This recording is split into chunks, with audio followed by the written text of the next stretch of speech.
watch their video. They did a great thing where they had teams and they traveled all around Guatemala competing. Almost like an Amazing Race. Almost like an Amazing Race kind of. Yeah, exactly. So it was incredible. But that's a good restaurant to go to if you're in Guatemala. Is Travel Menu and Ninu Nifa. Yeah, but you know what? I'm going to break in here for a second because you reminded me. And then there's Cookies, etc. Yeah, well, hang on. Okay. Another good restaurant. Cookies, etc. Yeah, well, they've got great cookies, but we also discovered they have great breakfast, too. So we went there for breakfast. And coffee, yes. But hold on. I said I wanted to break in for a second because you reminded me of something. Niños de Guatemala. Interestingly enough, when we were coming into Guatemala, we had read a few flyers and people had told us that your heart is going to go out to the people of Guatemala because of some of the poverty that you see and the kids that come up to you and want to sell you things, but also you might have some children that kind of out and out ask for some money. And we were told that doesn't help them just to give $1 or throw a few coins to a child. The way to help is to give to some of these charities that are building these schools and trying to help the families of Guatemala through educating their children. Right, because now you're giving them something that can last a lifetime. Exactly. A coin, they're going to go spend it and it's gone. Right. Teach them how to help themselves, teach them math, teach them English, teach them all of these different, how to think. And well, absolutely. You've given them more than your dollar amount. Right, and it helps the entire family when you're educating the children. So I just thought that's something really good to think about. And Niños de Guatemala, it sounds to me, from what we learned, is an excellent charity in Guatemala. Okay, well, hold on. Let me go back here now, because you asked me what I was taking away from Antigua. I'm going to ask you, and I might be taking away some more stuff, by the way. It depends if I'm taking away all those immune boosters yeah. or some Guatemalan revenge. Right. But what are you taking away?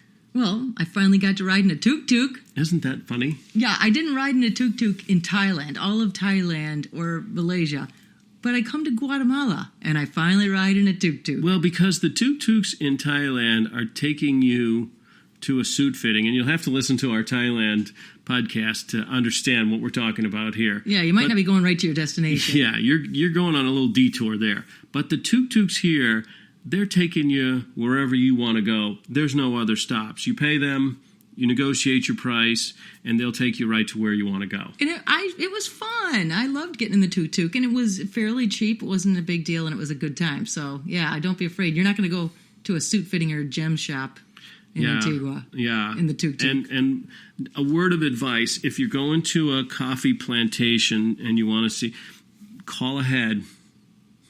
Know what you're getting into. And make sure they're open.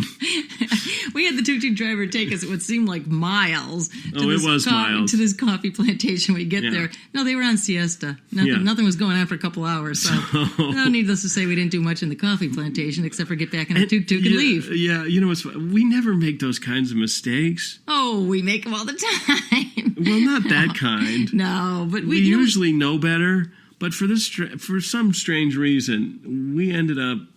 I think it was just a last-minute decision. It was a last-minute. Let's go here. Well, we were walking too. It was a last-minute decision. We were walking, and it was a little further walk than we thought. So then we got lost a little bit on our walk, and we had to call the tuk-tuk guy over, and he said, oh, yeah, it's way over there. Once we learned it's way over there, we said, okay, can you take us there? And he said, heck yeah, sure, I'll take you there. And he tooled us all the way. He said that in Spanish, though. We're just surmising that's what he said. Yeah, he probably said, you're a couple of dopes. I can't believe it, but I'll take you over there because, it's not open. But he didn't care. But he did have that strange look on his face. Yeah, right. Anyway, so word to the wise. Well, here's another tip, which I learned, is not only do they take American dollars throughout Guatemala, they're happy to take American dollars. So sure. You don't have to change your money. But they seem to have wanted brand new looking dollars. They don't want, ripped up or old ones.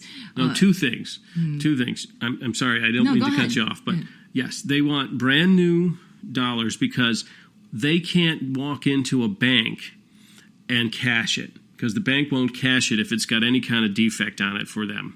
I don't know why. Maybe there's a counterfeit thing. Cash it as in won't put it in their bank account they won't deposit it. They won't take it. Yeah. So they need to be perfect, actually. That's what we learned. If they're... But when they give you change back, you're not going to get American dollars back. You're going to get quetzales. So, beware of that. When you take that money. Yeah, I just enjoyed that we did change our money and use quetzales. It's like, if we're in their country, let's use their money. And it made it more fun for me. That's a whole other story, how we got quetzales. By the way, that's another good travel tip. This was another fleecing.